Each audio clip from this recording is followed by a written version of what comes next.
Tämä matkailuvideo saattaa olla vähän erilainen kuin mihin me ollaan yleensä totuttu ja maisemat saattaa olla jollekin tuttuja.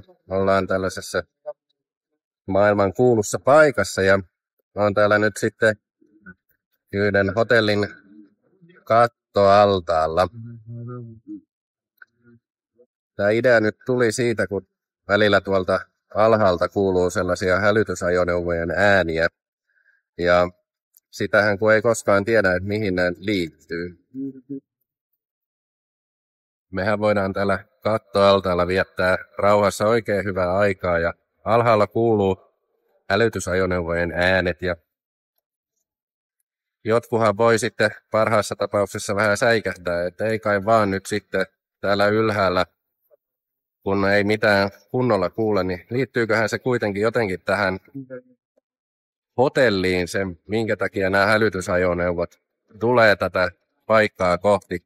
Me ollaan kuitenkin niin korkealla, että ei me mitään nähdä varsinaisesti muuta kuin kuullaan vaan ääniä.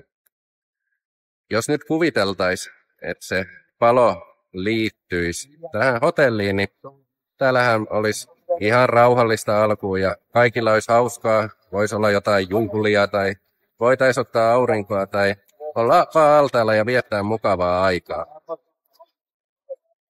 Sitten ehkä pikkuhiljaa rupeisi kuulumaan tai näkymäänkin jotakin ja rupeisi ehkä savunhajuakin tulemaan, mutta välttämättä niin kun ollaan täällä ylhäällä, niin ei tiedetä vieläkään, mihin se liittyy.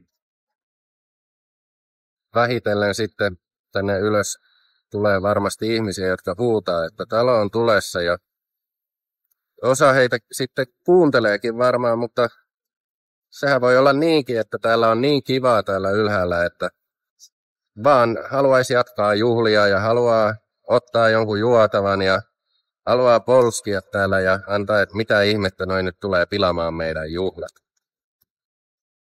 No tilanne kun etenee, niin sitten loppujen lopuksi tännehän saattaa palomiehet juosta ylöskin ja huutaa tuolta alhaalta, että nyt olisi semmoinen pelastuspatja asennettu tänne, että pitää hypätä, nyt on talo tulessa ja alakerta palaa. Se, että me ollaan täällä näin korkealla, niin ei välttämättä edes huomata, että sinne olisi alas asennettu mitään pelastuspatjoja, vaan siihen täytyisi luottaa, että siellä on sellaiset ja luottaa siihen, että nämä huutajat on luotettavia, eli nämä palomiehet, jotka näin tekee. Tämän matkailuvideon, joka jatkuu vähintään taas yhtä erilaisena kuin muut videot, niin liittyy nyt sitten Raamattuun. Jeesuskin puhuu vertauksia. Tämä on nyt yksi semmoinen vertaus. Tarkoitus tällä ei ole millään lailla pelotella, mutta kuitenkin kertoa jotakin, mitä Raamattu sanoo. Jesajan kirjasta 24. luku 4. jae ja siitä 2-3 jaetta eteenpäin, niin puhuu siitä, kuinka maa on saastunut ihmisten jalkojen alla ja se on menossa kohti Raamatussa puhuttua tuhoa. Tässä on jotain samaa. Me ihmiset haluttaisiin jatkaa meidän elämäntyyliä ja sitä, miten me eletään ja viettää hauskaa elämää. Ainahan se ei sitä ole, mutta siihen me kuitenkin pyritään ja haluttaisiin jatkaa sitä hauskaa elämää. Vaikka varoittavia ääniä tai merkkejä tai tällaisia asioita on, niin mielellään me halutaan niin kääntää korva niille ja antaa niiden mennä toisesta korvasta sisään ja toisesta ulos ja todeta, että jatketaan vaan tätä.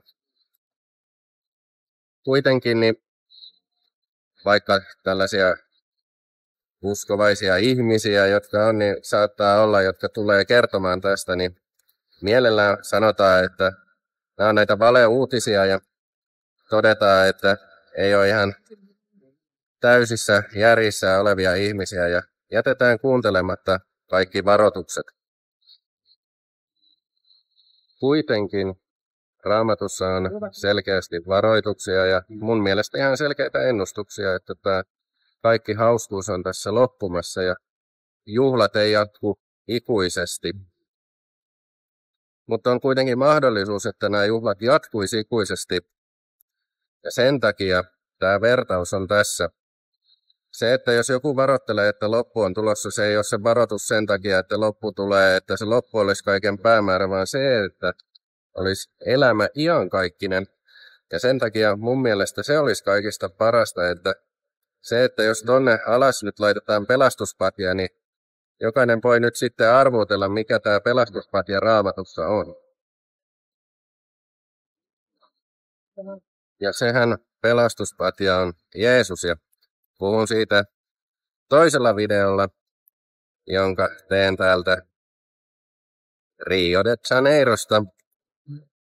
Ja se, että se pelastuspatja, niin eihän siihen nyt täyttä tieteellistä varmuutta saa, että missä se pelastuspatja siellä on, mutta se, että siihen on vahvat merkit kuitenkin olemassa, että sellainen pelastuspatja on olemassa ja se, että tämä maailma on menossa loppua kohti, tähän on selkeät merkit. Ja silloin vaan, kun ei ole tällaista tieteellistä varmuutta, niin pitää vaan rohkeasti uskaltaa hypätä ja kysehän on silloin uskosta.